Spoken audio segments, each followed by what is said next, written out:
Bien, nous nous retrouvons ici ce matin pour la renaturation de la Cagne, qui est un projet exemplaire au niveau environnemental, tellement exemplaire qu'il est soutenu par la région, par la métropole et par l'Europe.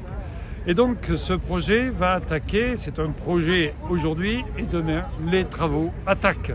Donc à Cagnes, nous avons une volonté et une politique environnementale depuis 1997 où j'ai créé le premier parc urbain alors que personne ne parlait de parc urbain à l'époque. J'en suis à mon 9e parc urbain, c'est du concret.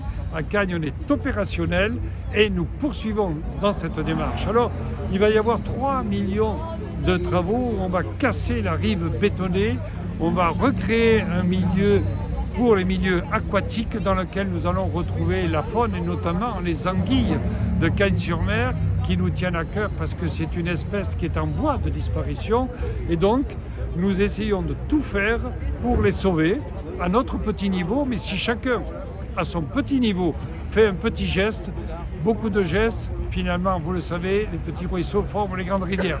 C'est ce que nous faisons à Cagnes-sur-Mer dans ce domaine et on va faire quelque chose d'exemplaire, qui est unique.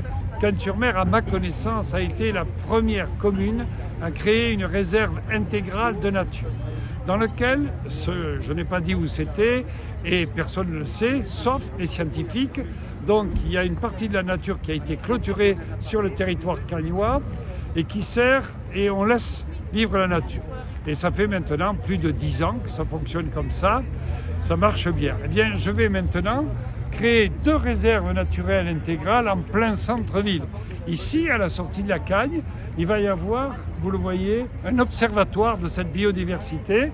Et au-dessous, à quelques mètres de là, on laissera, l'être humain ne pourra pas y accéder, ça sera fermé, mais les scientifiques pourront venir faire des études et une 2e réserve intégrale qui aura lieu le long de l'autoroute où je vais créer un très grand talus pour nous protéger d'abord de l'autoroute, des nuisances de l'autoroute et deuxièmement, on va planter là aussi une plantation avec une forêt urbaine qui va se développer selon, je dirais, les préceptes d'un professeur botaniste japonais qui aujourd'hui est tout à fait à la pointe de ce combat. Et donc nous allons créer une forêt urbaine qui sera une réserve totale de biodiversité. Voilà ce que nous faisons à Cagnes-sur-Mer. Ça, c'est cette année, tout de suite. Ensuite, dans 2 mois, on attaque le parc de la Méditerranée et l'année prochaine, on enchaînera avec le parc des Canebiers.